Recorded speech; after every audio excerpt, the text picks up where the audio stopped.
Hi, everyone, and welcome back to another episode. If you're new here, hi, my name is Shay, and I'm your host of Matcha and Murder.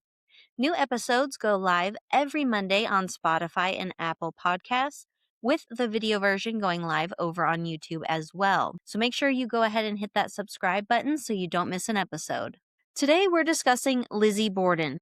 I think it's a case that most of us recognize from a nursery rhyme that went a little something like, Lizzie Borden took an axe and gave her mother 40 whacks. When she saw what she had done, she gave her father 41. And I think even if you didn't grow up listening to this on the playground, I'm pretty sure you can imagine how this story's going to play out. I specifically remember learning about this rhyme in school, as I'm sure many kids did, but when I learned that it was based on a true story, it sort of sent me down a rabbit hole. But the real case is much more unsettling than the rhyme itself. So go ahead, grab your matcha, and let's take it back to the 1800s and talk about how this story actually unfolds. Lizzie Borden was born on July 19, 1860 in Fall River, Massachusetts. She was the third child of Andrew Borden and his first wife, Sarah Anthony. Lizzie had two sisters, Emma and Alice, but sadly, Alice passed away at just 22 months old from hydrocephalus. And not long after that, when Lizzie was just 3 years old, her mother Sarah passed away in 1863 from what was described as uterine congestion and spinal disease. Lizzie's father was a very successful man. He owned a large amount of commercial property, he was the president of a Union Savings Bank, and the director at several textile mills.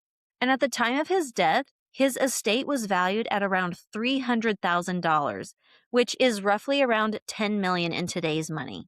But here's the thing, despite having all that money, Andrew was extremely frugal. Like, he was a next-level penny pincher. Now, the family lived in a perfectly nice home, but it was surprisingly modest and small for someone with his level of wealth. In fact, the house didn't even have indoor plumbing, something that was becoming pretty standard for wealthy families at the time. Now, Lizzie and Emma were not exactly thrilled with their humble lifestyle, especially knowing just how much money their father had. And Andrew's reputation didn't help.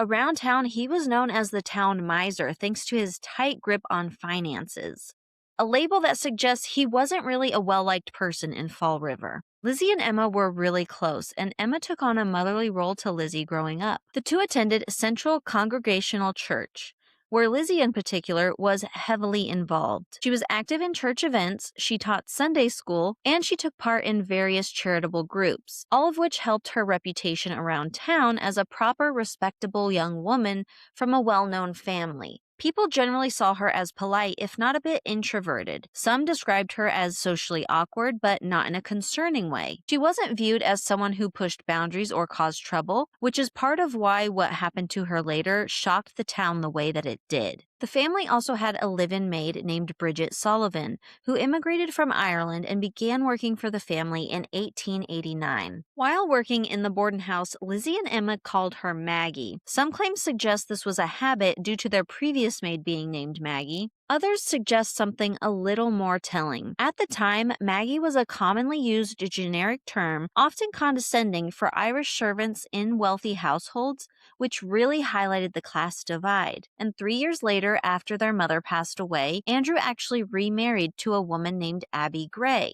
And even though Abby was Lizzie and Emma's stepmother for nearly 30 years, her relationship with the girls was pretty icy to say the least. They never called her mother, they always referred to her as Mrs. Borden, and the tensions between them were deep. The sisters were highly suspicious of Abby's intentions and believed she only married their father for his money. Those fears only grew as concerns over inheritance started to creep in, especially when Andrew began giving away property to Abby's family, such as the time he bought Abby's sister a house, and that did not go over well with his daughters.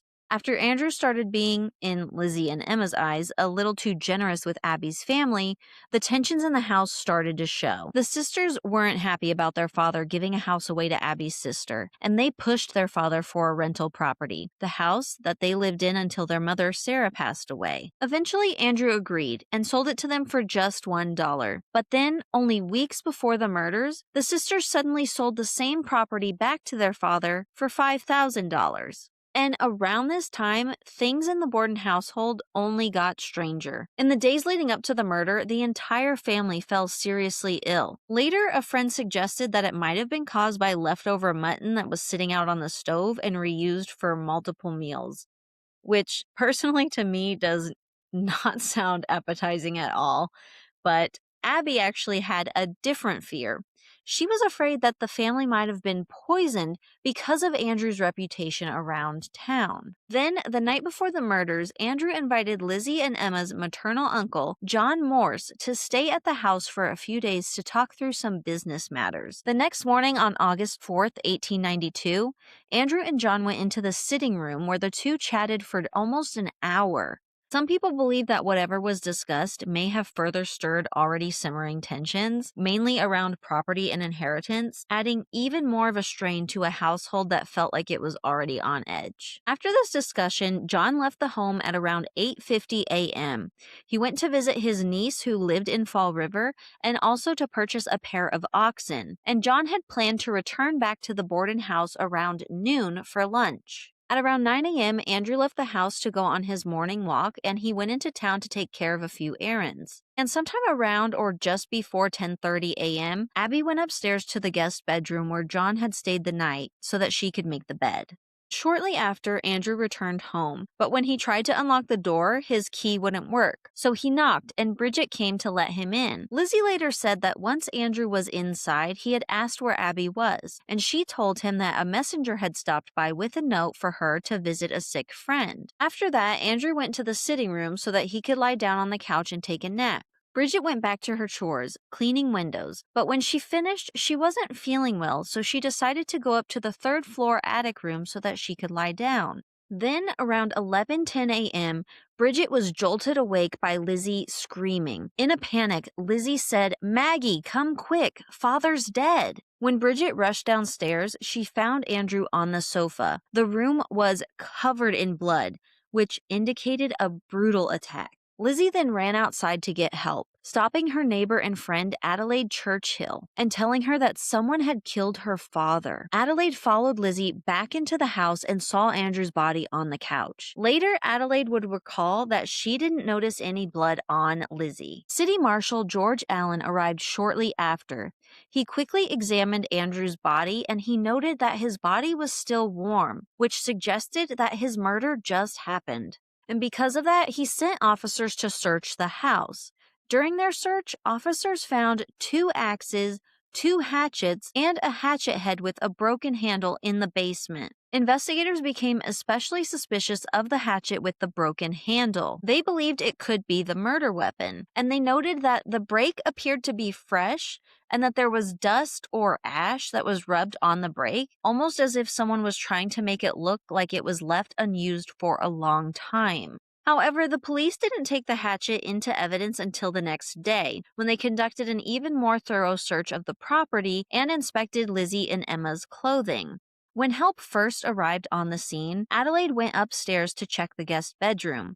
And that's when she made a horrifying discovery. She found Abby's body laying there face down. Officers went up to the room and immediately noticed that Abby's body was cold. Investigators estimated her time of death to be at least an hour and a half before Andrew was killed. Naturally, Lizzie was questioned by the police, and her answers raised a few eyebrows. At first, she told investigators that she heard a strange noise, almost like a banging sound or a groan before she entered the house. But just a few hours later, she changed her story and said she didn't hear anything and didn't realize anything was wrong before she walked inside. Some of the officers were put off by Lizzie's demeanor. They described her as very calm and composed for somebody who had just found their father brutally murdered. And yet, despite her shifting story and unusually steady behavior, police never examined her for bloodstains. During Andrew and Abby's autopsies, it was discovered that Abby was struck on the side of her head near her ear with a hatchet. This indicated that she was facing toward her killer when she was attacked. This blow caused her to fall face down on the floor, where she was then struck by her killer 17 times in the back of her head. Andrew had also been struck with a hatchet around 11 times in his face, and this caused one of his eyes to split in half. Their stomachs were also removed to be tested for poison since the family was just recently sick, but no poison was reported to be found. Now, you might be wondering where Emma was during the murders, and she actually left home a few days before to go visit friends in Fairhaven, Massachusetts. She was quickly ruled out as a suspect because she obviously wasn't there. Emma returned home the following day on August 5th after she was notified of the murders, and Lizzie and Emma's friend Alice Russell actually stayed with them for a few days after the murders for comfort and to provide support. Then, on the evening of August 5th, the mayor, along with a police officer, visited the Borden home and told Lizzie that she was now considered an official suspect in the murders of Abby and Andrew. On August 8th, there was an inquest hearing, and Lizzie had requested for her family attorney to be present, but the court refused this request, stating that an inquest was to be held in private. Now, Lizzie had actually been prescribed regular doses of morphine in order to calm her nerves, and this very well could have affected her testimony. Her behavior was noted to be erratic, and her testimony was all over the place, raising concerns with investigators. Lizzie often contradicted herself, and she gave different explanations as to where she was before she found her father. At first saying she was in the barn loft looking for fishing sinkers, then she was in the yard, or returning to the house. And Lizzie repeatedly told police that Abby had received a note to visit a sick friend and left the house, despite no note ever being found or any friend coming forward. And her statements about whether she had seen Abby that morning were just as inconsistent, and her timeline of events, what she did and how long she was gone, never stayed the same. All of this was delivered in an unusually calm, almost detached manner. And because Lizzie's testimony was so inconsistent and caused even more suspicion, police decided to take the next steps. On August 11th, 1892, Lizzie Borden was formally arrested and charged with the murders of her father Andrew and her stepmother Abby. The arrest caused a complete media frenzy, and public opinion was divided. Some people were absolutely convinced that Lizzie did it, while others couldn't believe that a well-to-do church-going woman like her could commit such a violent crime. And after the arrest, Lizzie was held in jail until her trial, which began on June 5th, 1893, and it quickly became one of the most sensational trials in American history. The prosecuting attorneys were Hosea Knowlton and future United States Supreme Court Justice William Moody. Defending Lizzie was Andrew Jennings, Melvin Adams, and former Massachusetts Governor George D. Robinson. During the trial, the Borden's maid, Bridget, testified that when Andrew returned home and she went to open the door, she didn't see Lizzie, but she heard her laughing from what sounded like the top of the stairs. Now, this is a pretty big detail to the case because Abby would have already been dead at that time, so if Lizzie was at the top of the stairs, she would have been able to see Abby's body. However, Lizzie denied ever being upstairs. Lizzie's friend Alice Russell testified that on August 8th, 4 days after the murders, she actually witnessed Lizzie tearing up and burning a dress using the kitchen stove. Now, she said Lizzie had told her that the dress was ruined because it got some paint on it.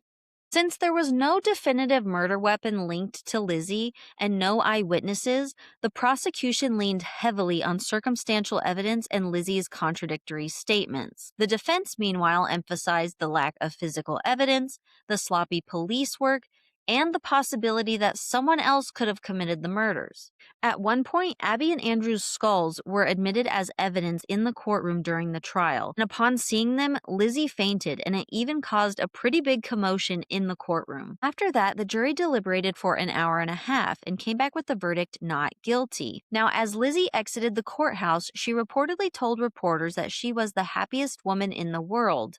Even though she was acquitted and found not guilty of the murders in court, the suspicion would follow her for the rest of her life, and she was ostracized in the Fall River community. After Lizzie was acquitted, the Borden sisters moved into a large new home in the Hill neighborhood of Fall River. Lizzie ended up calling their home Maplecroft. At first, Emma and Lizzie lived together, but over time, tensions grew, and Lizzie began socializing with a much younger crowd, she would travel frequently, and she was becoming close with actresses actresses and theater people, behavior that clashed hard with Emma and her very conservative values. Emma strongly disagreed with Lizzie's lifestyle and spending habits, and their disagreements became increasingly bitter. By 1905, the situation had reached its breaking point over a party that Lizzie threw for actress Nance O'Neill. Emma moved out of Maplecroft and into a smaller house of her own, and from that point on, the sisters cut off all contact. Emma never publicly explained the split, but there are theories that many believe that she may have come to suspect Lizzie was involved in the murders, or that she could just no longer live with the constant scrutiny and rumors surrounding her and Lizzie. What makes it especially haunting is that the two never reconciled, and at the age of 66 on June 1st, 1927,